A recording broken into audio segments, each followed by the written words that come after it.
Hey, Kurt Curtis coming at you from the Full Octane Garage, and today we're going to have some fun. Uh-oh.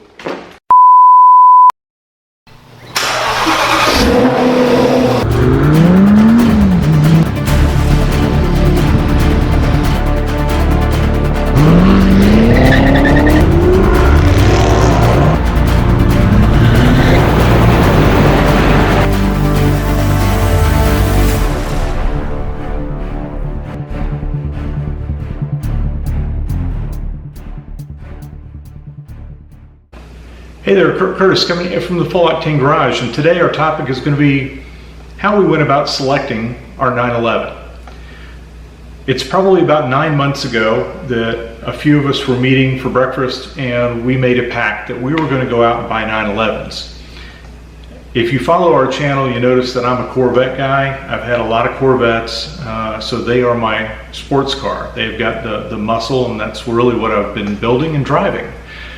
But we all decided that, it'd be really cool to have a 911. So we started on this journey for looking for 911s.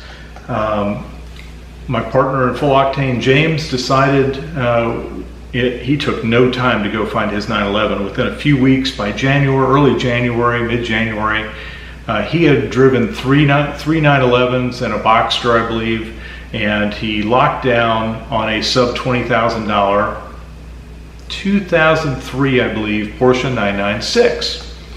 It's charcoal gray, dark interior, fantastic looking car. The car has about 98,000 miles, but it looks like it's brand new. At the time, I wanted to take and put a little more thought into my process and not be so spontaneous as I typically am. So I wanted to do research because I just didn't know enough about 911s.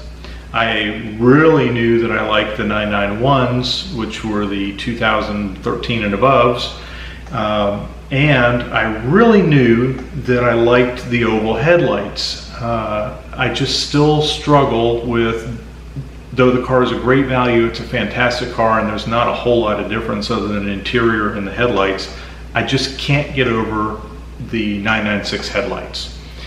So, we looked at this as, I started this with, I wanted a sub $20,000 car. You're not finding many 997s for sub $20,000 unless they're in really, really bad shape or very high mileage. So I continued to do my research. I determined that I wanted an oval headlight vehicle. I knew that I wanted a late model water cooled. I knew that I wanted a wide body. So preferably a 6-speed also. So those were kind of my base criteria. Now, as you can see, I'm a red fanatic. I really like red vehicles.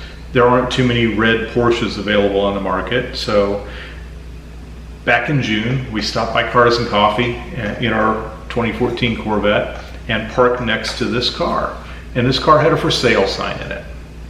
And I started looking at it. And as I looked at it, it only had just under 15,000 miles. So that's like a brand new car. So I looked it over really good. The price was reasonable. So I struck a conversation up with the seller. We struck a deal, literally at Cars and Coffee. I called him after he had left and we struck a deal.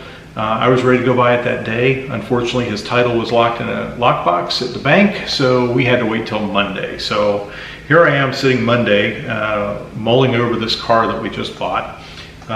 Gorgeous car. It's a 2008 911 Cabriolet. It is a Carrera S, the 355 horsepower motor. That was another thing I really wanted. That was probably my fourth want, as I really wanted an S. I didn't necessarily care if it was a 4S or an S. So we found a good S. So it has the wide body criteria, it's got the big motor, it's got the oval headlights, and it's got a 6-speed. So really, those are the base criteria. I wasn't in the market for a convertible.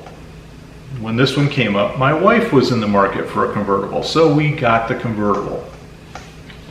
So I couldn't be happier with the car. The car is a fantastic car. It's been dealer serviced. We're going to do some modifications coming up. We're going to put wheel spacers in it. We're going to do the gundo hack on the exhaust to make it a little bit louder. We're basically going to show you some low budget modifications that will personalize your car. The car did come with clear bra on it already, a half clear bra, so I didn't have to go through the expense of $650 to get a clear bra put on it. The tires are still in decent shape, and again, it's all been dealer service, so it's had a recent service at the dealer. So really the car should be fairly maintenance free for a number of years. The other criteria when I got into all this, there was the well-known IMS issue. And the IMS issue was, I believe, started in 99, 2000-ish, something of that nature. And by 2007, I believe, late 2007 to 2008, they had put an enlarged IMS bearing in it, and the failure rate is very, very low. So I don't have to worry about replacing the IMS. Where my partner James, he's made an investment to go through, and granted it's got 100,000 miles, so he did go through and do the IMS, the RMS, all the S's. So those have all been recently replaced on his car, and he's also replaced the front struts and tie rod ends to ball joints to make sure that it handles just like a new car again. So what we're going to do is start thinking about the modifications we're going to do. I thought it would be interesting for you guys to understand where my thought process is and my selection process of why I picked 2008. The only other thing that I might have wanted in my next one is maybe going to a 2009 with a PDK transmission. I didn't want to do the Tiptronic. The PDK I hear is awesome. So a future car, maybe a coupe, maybe a 991, and maybe a late 997 with a PDK. So that's kind of where we're at in our selection process. Come back and see us often. We're going to do a lot of interesting stuff with the 911s. James is doing some modifications to his. I'm doing some to mine. We have our own personal taste, and they're going to be probably just a little bit different here and there. He's doing some wheel modifications to make his colors different. I thought about darkening my wheels. I haven't quite decided on that yet. I really like the turbo look wheels. I just don't like the price tag. So again, this is all on a budget. And again, this car ended up costing about twice as much as the 996.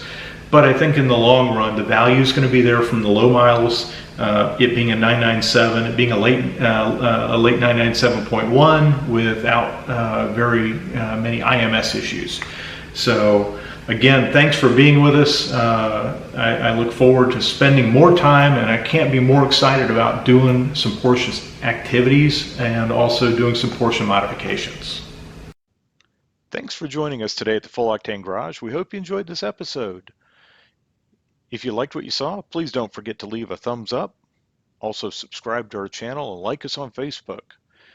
Also, we'd love to have some feedback on what you like, what you don't like, and things you'd like to see in the future. So leave us some comments.